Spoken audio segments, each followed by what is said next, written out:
right angles, the combinations, and so forth. I'm sure you enjoy it.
Next, I'd like to demonstrate each sections with the right energy, the right angle, with the applications. But before that, I'd like to introduce my assistants. First, Savvy, JK, and James.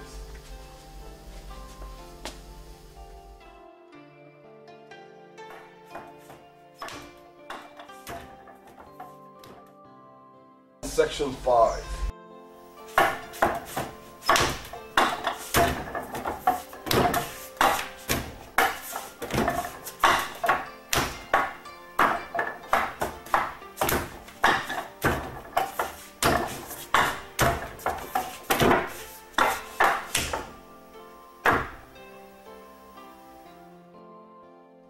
Okay, now we are on section 5. This is the pole pie section.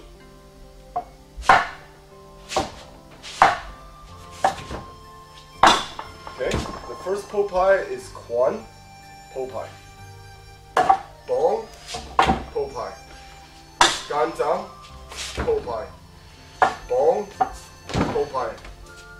Finish. So in a previous section, we have a horizontal pole pie.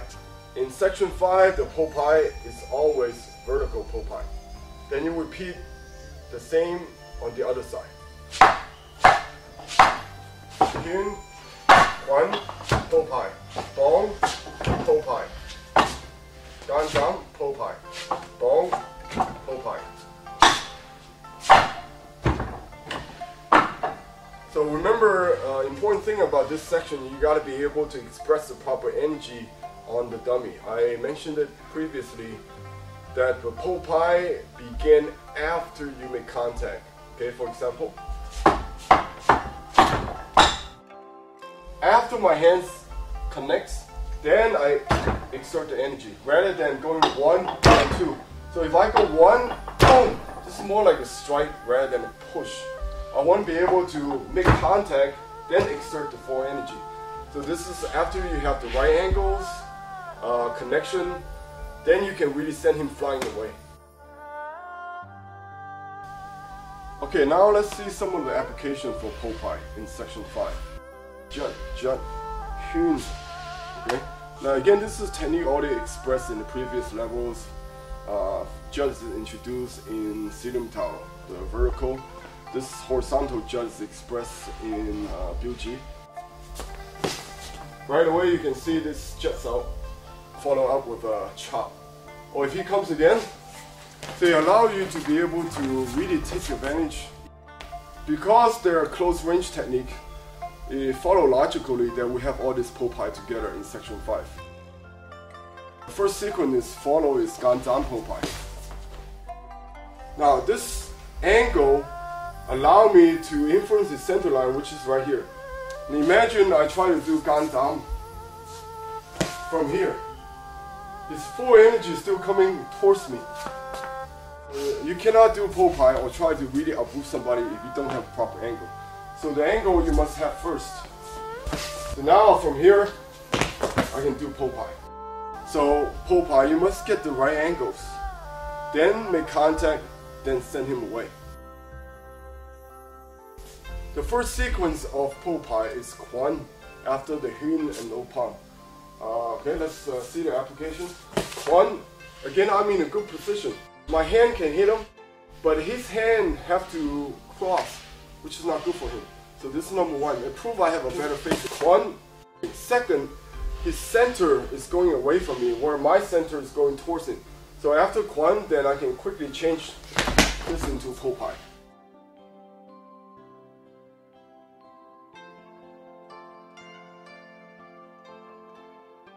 Okay, the second po pai comes from a bong sao po pai. Okay, now in the position, again I have my upper gate covered. If I want more secure, I can control his hand. I'm in a perfect position to again send him flying. Before you do the po pai, you have to be in right angle. That means he's in a weak position. Then po pai, you can really generate the power to send him. So now you've seen some of the po pai application, right? Kwan po pai, then bong po pai, then ganzam sao po pai. One little detail is the bong, because you have actually slight variation in the wind dummy set. Sao po pai, and if he comes again, they change the bong sao change to occupy the upper gate. Then you cross him, then you're ready to exert your po pai. If he don't come from this side, and you're already in a superior position in the first time with the bong sao, then this is already the bong sao quickly capture his middle gate. Then you can do po pai from this side. So that's why you have bong high hand or bong low hand. This is all being practiced on the section 5 of the wind dummy.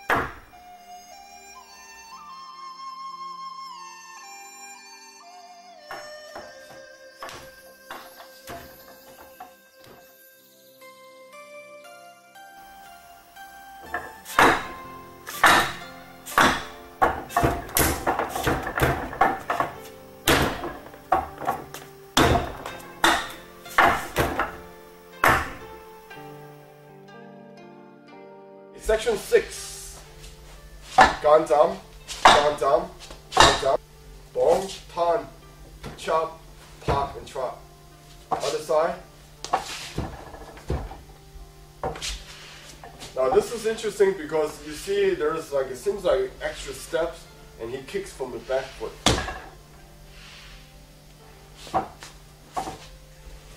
Now in teaching this part about the kicking, it's not about, okay, now you learn front foot kick and then now you learn back foot kick. Really, this you don't need to teach.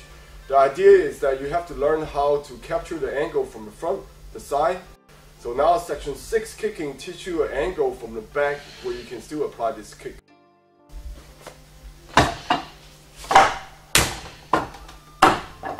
Okay, so you see again you have many angles. This is one of the key components for you to be able to use Wing Chun for applications. Section 6 begin with ganzam sao, and then it follow a whole sequence of fast hand. So Wing Chun when you have such a short distance, you need fast combination. But this sequence teaches you not about fast hands, but it's really trapping technique. The first combo, 1, 2. Again, 1, 2. Bong, or Kwan, tan, then trap. Bong, or Kwan, tan, then trap. Again, you put all this knowledge together. In order to trap somebody, you have to have control of his center and facing. Here you see my center is totally free and his center is crossed. So this is a trap. But again, we explained the sequence from dummy. From here, the next move is here. You see his center line's been destroyed. He's leaning this way and I'm coming in. So again, I have such a powerful strike. It's because my angle is correct. So Wing Chun always use a smarter way. Our next sequence, right? The tan and trap.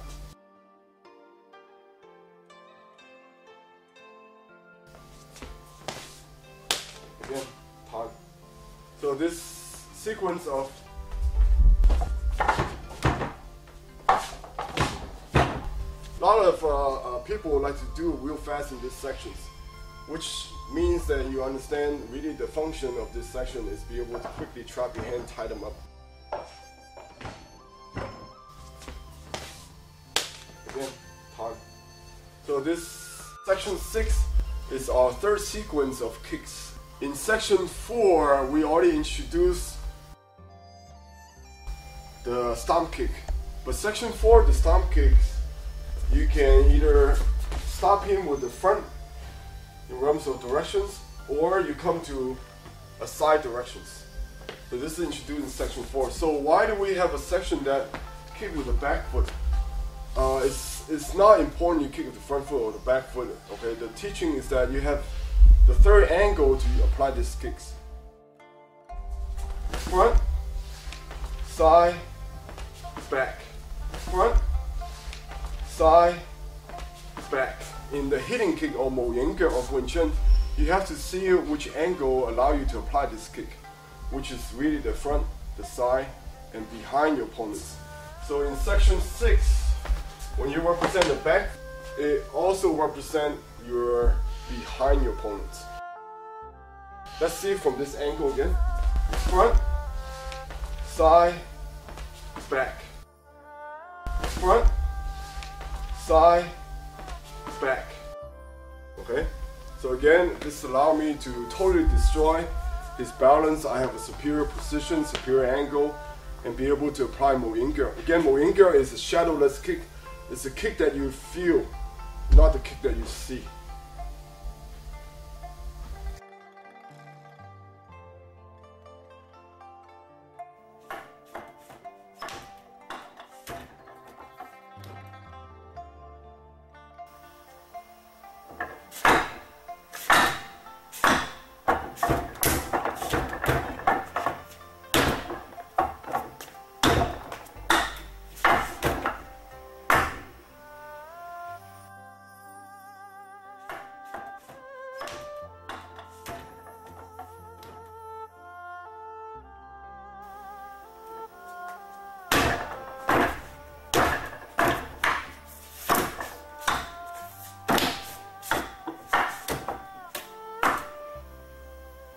Section 7. Ting girl, Wang girl. Ting girl, Wang girl. Sweep. Or soul girl. Now you see this section have 3 kicking techniques. One is front foot kick with the stomp, then front foot kick with the side kick. Then you have a sweeping kick called soul girl. In section 7 and 8, you have a lot of kicking techniques.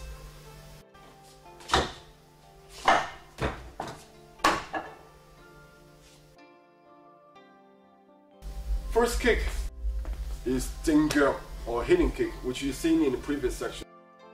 This tells you the most direct line. If somebody made a mistake, come in with the opening, then you can just take advantage of the center line. Now you notice what I did after I kick. Here I still have distance. It's especially if I really connected, he probably going to go backwards. So when I step down, I have to be able to maintain that distance. So it's a step down and be able to maintain that proper positions. We train how to follow up with a step, or could be follow up with a kick. So it would be something like this. Okay, that would be a variation. So you kick and come down with a step, follow up, because you cannot have a strong hand technique if you don't come down first. Or you could come down with a kick, then we adjust again. So you can see this is very practical for self-defense.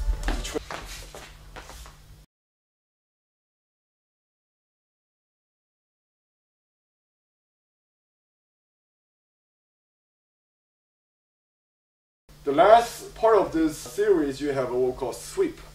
In Biuji, we have a sweeping motion. In order to sweep somebody, we must do one thing: center line domination. So for example, then I want to sweep him. What is wrong in this position? We are even. So in other words, actually Jaken can also sweep me too. Yeah. See, this is not center line domination. So in a wooden dummy, we parry, sweep, and this control the upper gate, so I can destroy his balance before I sweep. So the real application would be, from here I must destroy his center line. Then can you sweep me? Yeah. See, this is the movement when you get to here or here. Okay. So you must affect his center line. So let's look at the angle again. One, or even here. Okay, but I have to have control the center line. So in a form, you either go for the center line in the middle gate or the upper gate.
Okay, section 8. So this is the last sequence in the Million Song.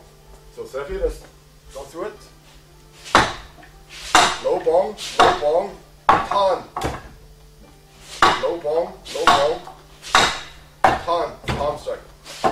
Bong. In section 7, we have 3 sets of kicks or legs. Okay, in section 8, we have 4. This is the first one. It's lob, pull, and sweep. Lob, pull, sweep. This is the second series of kick in section 8. Wrong bong sao, hei girl. This means that if you bong inside, then you can actually attack the lower gate. Gan sao, tok sao, gam sao, pak sao, and kick. This sequence here is side step or stepping and kick. Gam sao, stepping and kick. Gan zam sao. Gan zam with a sweep. Gan zam with a sweep. And this is 3 motion in 1. Again, express the completeness, the unity of Wing Chun. This is the last movement.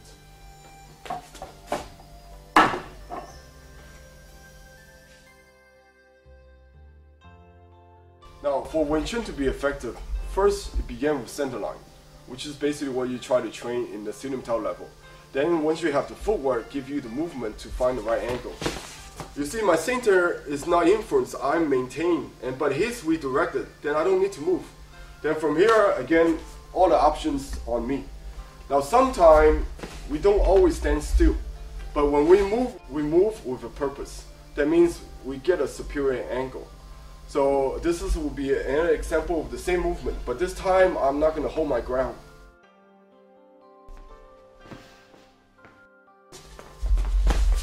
Okay, now you see this part I move, but still I have the upper gate. I still have contact controlling the middle gate, and then I'm in a superior position with the lower gate. So again, you see, you gotta know when to move, when not to move. If I move, it's to capture a better angle. If I don't move, then I better redirect his energy. But now I get the same results.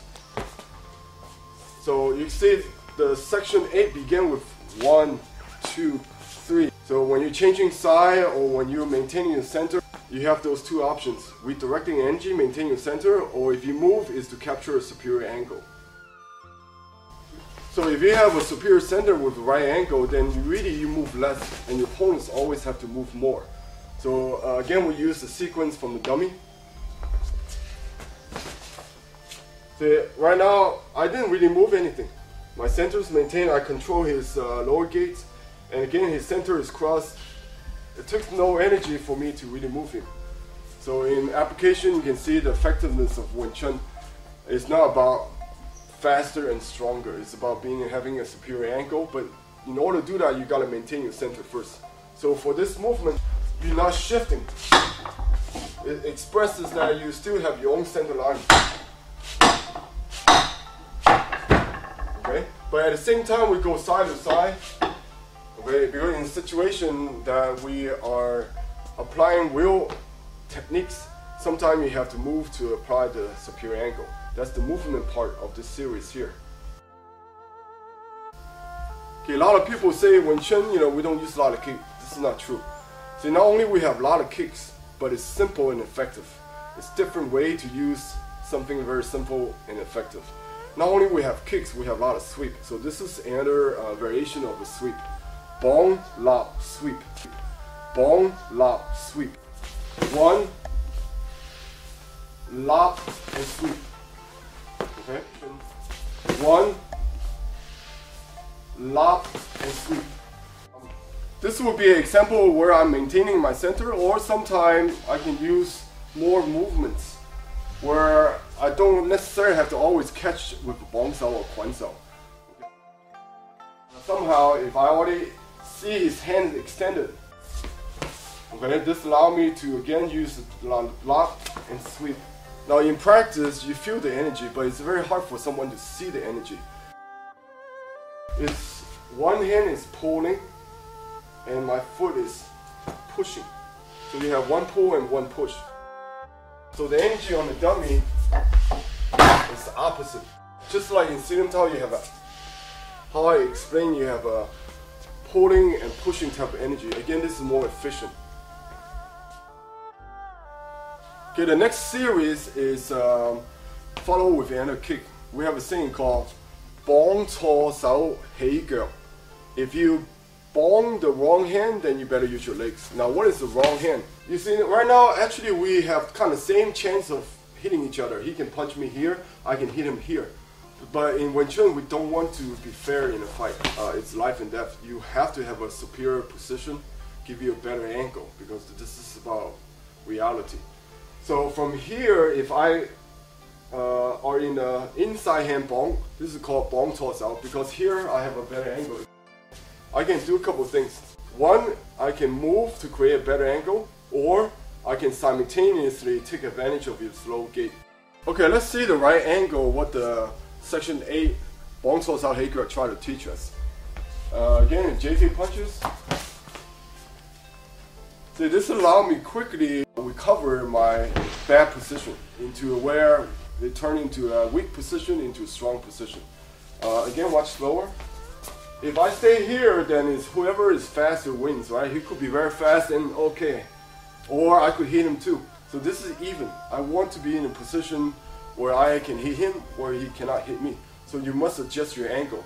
So even if you do the bong sao on the inside, doesn't mean that you're going to get hit right away. So that's why this helps you to recover that bad position. Bong Cho Sao Hei Girl.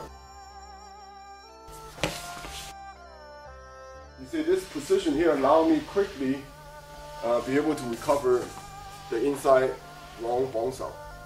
A series of combination of tok sao and gum sao. This expresses that you are going for the elbows for the top, and you're going for the thigh or the hip to stop a knee, or they try to kick you when you close range. Okay, so you have this combination here. 1, 2, 3. So the top going up, gum press going down. For example, okay, this is the most natural. Okay, you cannot go to the hands. If you go for the hands, then again, you don't have any advantage here.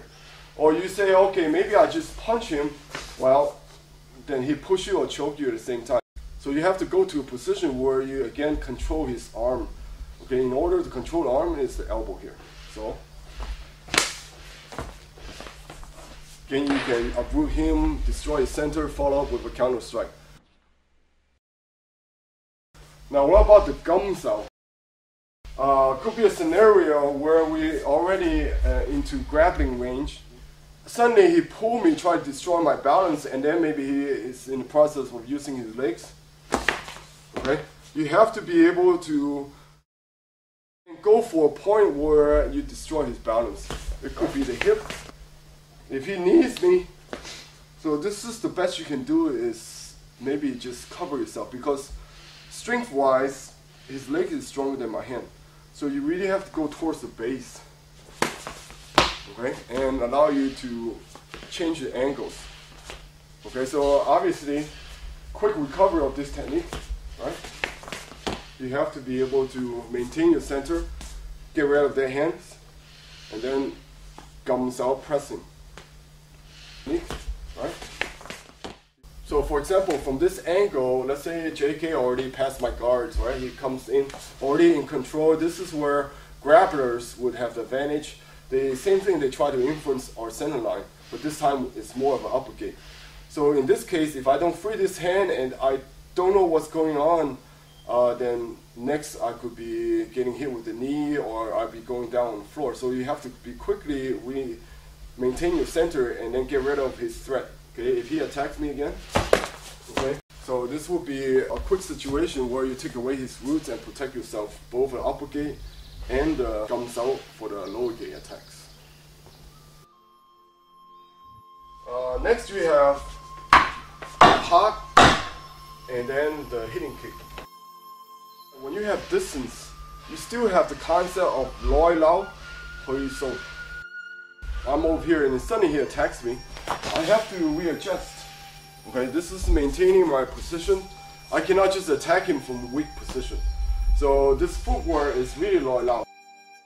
So even if I'm ready to face him, sometimes he comes in really strong, so you need to readjust. Maybe he kicks me this time, right? So you just readjust. But this is the loi lao part. Now, loi lao cannot always loi lao, because I cannot just keep going loi lao and loi lao. So you always have loi lao hui song. So this is basically is one action. Loi lao hui song. Loi lao hui song. So this is dealing with how do you adjust the different position, dealing with the income energy. So there is momentum coming at you. So this is when you absorb and send off.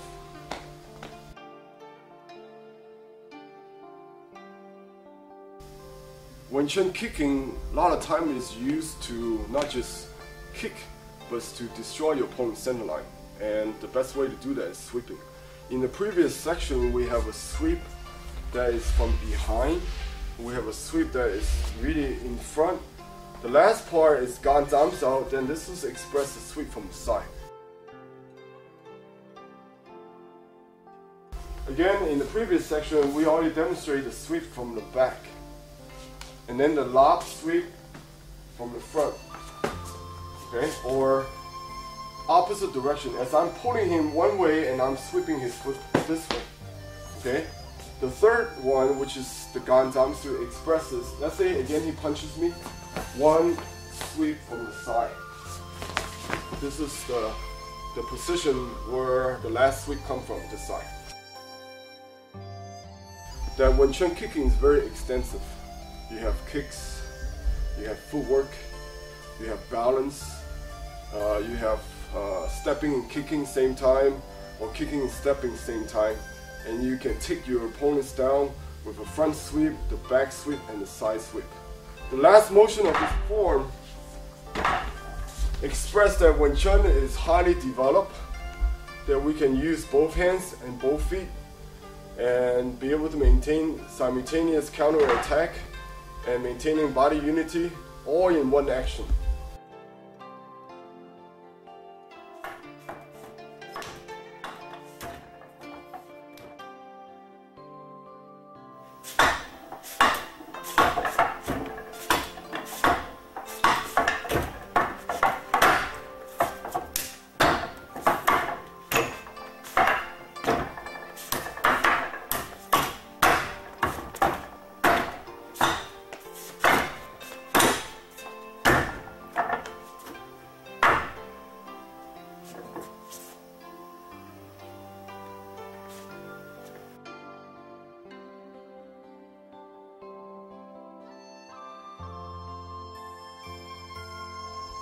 As I mentioned before, ultimately the wooden dummy is apparatus for our Wing Chun system.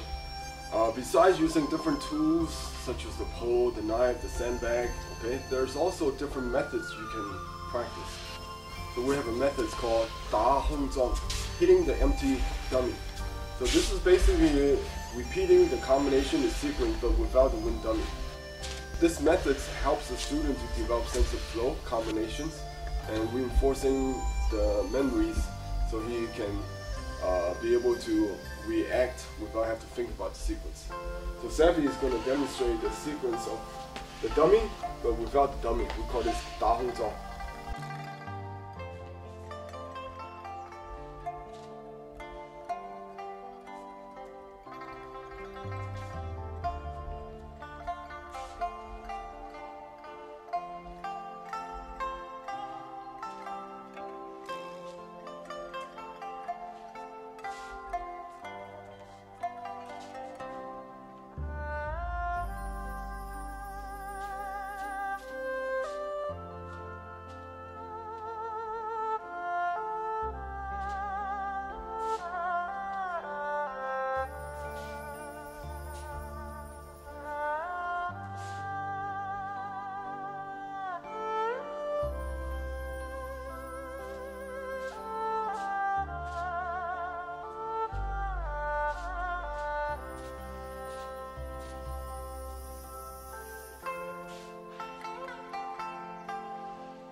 Now we're going to have some question and answers. At this stage of training, there could be some misconceptions. Of course, we're learning new knowledge as well as more understanding of techniques. So we're going to have a few of my assistants have some questions for me, then we can clarify some of the misconception of the dummy training. Okay. Esming, first question, how do you know what is the correct angle, or what would be an improper angle? Remember, the three key concepts to the dummy level is the proper angle. This is one of them. In Studentao, we don't turn. Okay, it's because that we need to learn about center and establish centers so you understand the four gates. This is basic foundation. You learn how to stand before you learn how to walk. In Studentao, would be a Studentao response to the first technique of the wind dummy.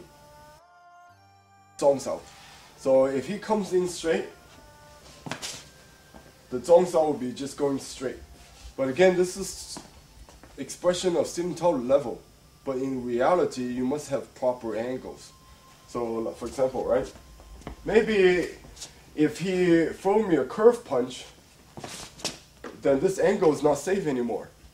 So I need to change. So where do we get the footwork and the angle from is Chamkyu. So you must combine the center reference of Studentao to Chamkyu. Okay? Then even if he throws something off my center, I'm still okay. My hand's still on my center, but my angle changed. See, I still have a better position. If he comes with this, it doesn't work. So this is angles. Then we're talking about energy.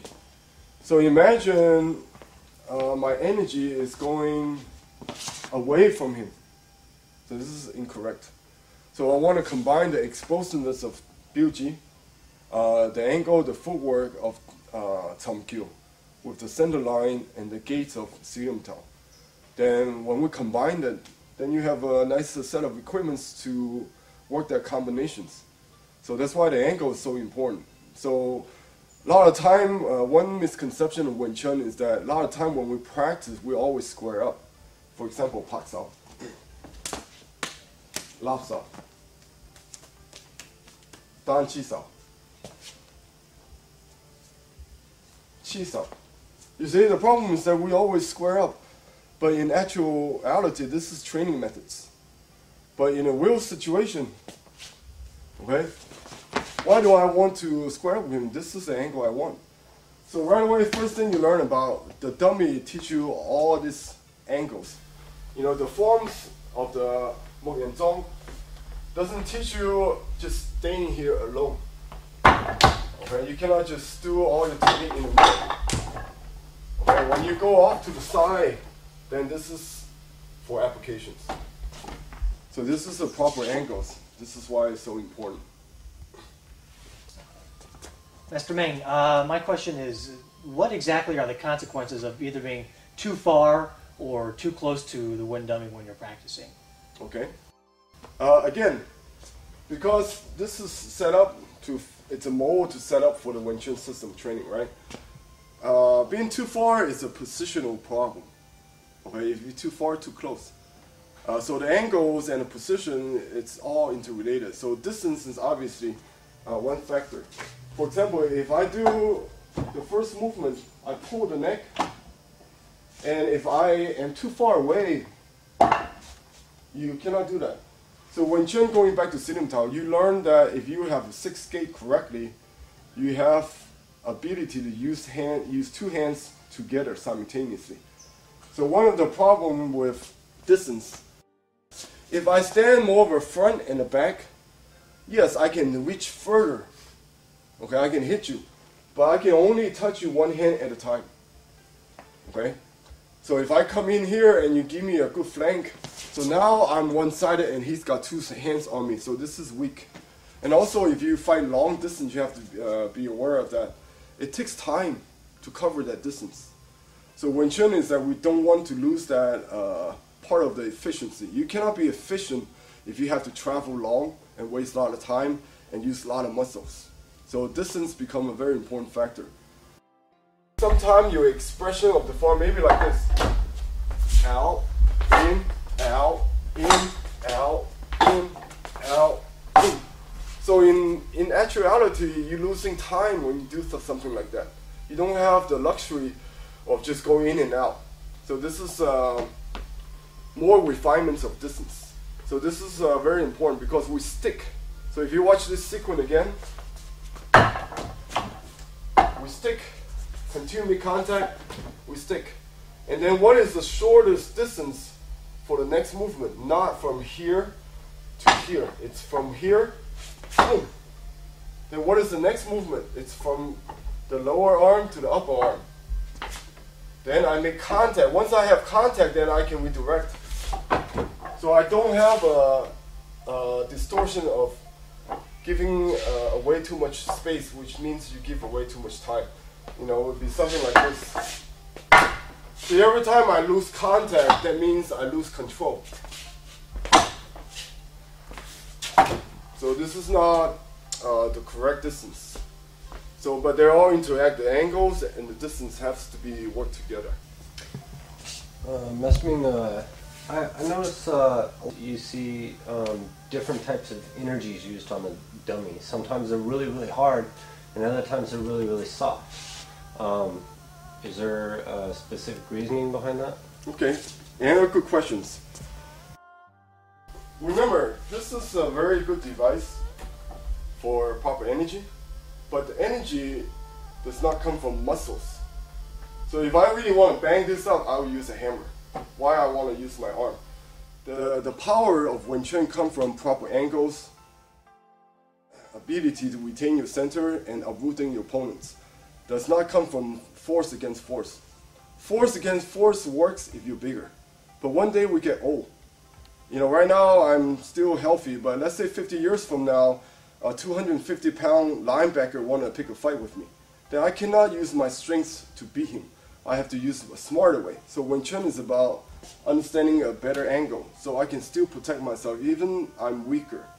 One thing about using too much energy is that we don't use the dummy to condition our arm. If you want to, this is a method.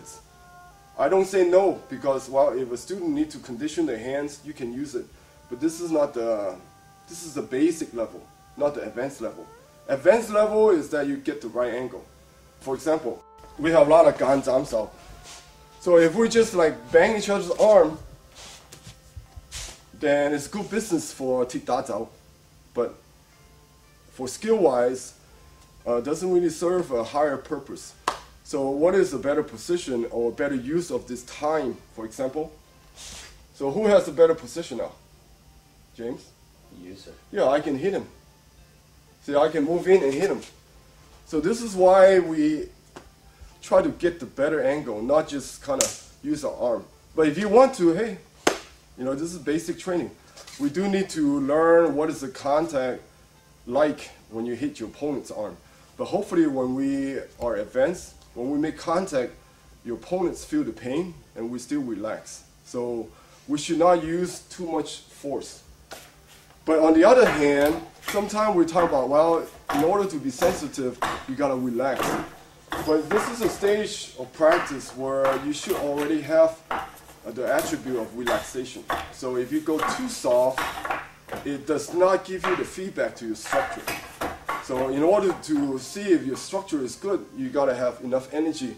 Then the reaction comes back to you, then you can feel you have a good structure or not. So you cannot be too hard or too soft. I had another question, Master Ming.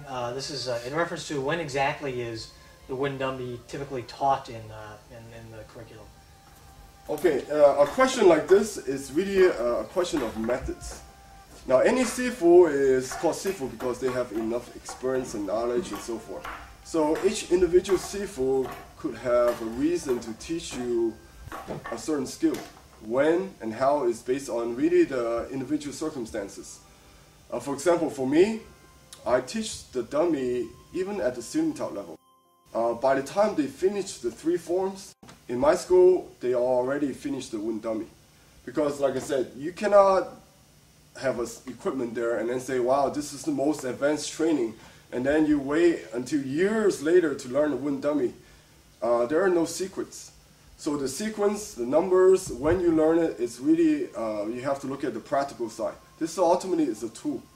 You know, if you practice sitting tao without moving, the pak sao will look like this. If you talk about Tumkyu level, then the pak sao will be like this. But this is already something you can do on the dummy. So that's why when we say we get to the dummy stage, there are no new techniques. It's true. Each form represents a different concept. Okay, so this is a tool that brings the concept together and mold it where it become more efficient, better position, better angle, and save time. So this is part of the reason that really when you're going to learn a dummy is based on the Sifu's individual methods. So, but if you have to learn a dummy after you learn 5 years of Wing Chun, this is too long. Wing Chun is supposed to be practical. Or you say, well, we got some secrets here. There are no secrets. The more drills you have, the more complicated it is. That's why Wing Chun is based on principle and concepts. Okay, Siling Tao introduced all the principle and concept in my Siling Tao series. So if you understand those principle concepts, you can see what we do here is the same. There's no different. So this is the efficiency of Wing Chun again. That's me. Thank you. Thank you.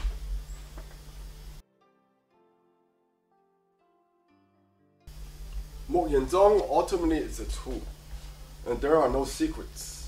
The way I teach it, even at my school, even my Siling Tao students start to use the dummy already. Because if you think about, let's say you want to go to a health club to get in shape, you don't wait until you get in shape, then you use the equipment. So this is an apparatus, so we have to be flexible. Sometimes if the student caught up with the numbers of techniques or the sequence, it's like having so many options in the car and then the cars don't even run. The important thing is that we need to know how to use this tool properly, which is with the right practice will give us an understanding of application based on attributes, right energy, and then the right angles. So with this, I'd like to thank you, my students, assistants, Savvy, JK, and James. And hope you enjoy the series.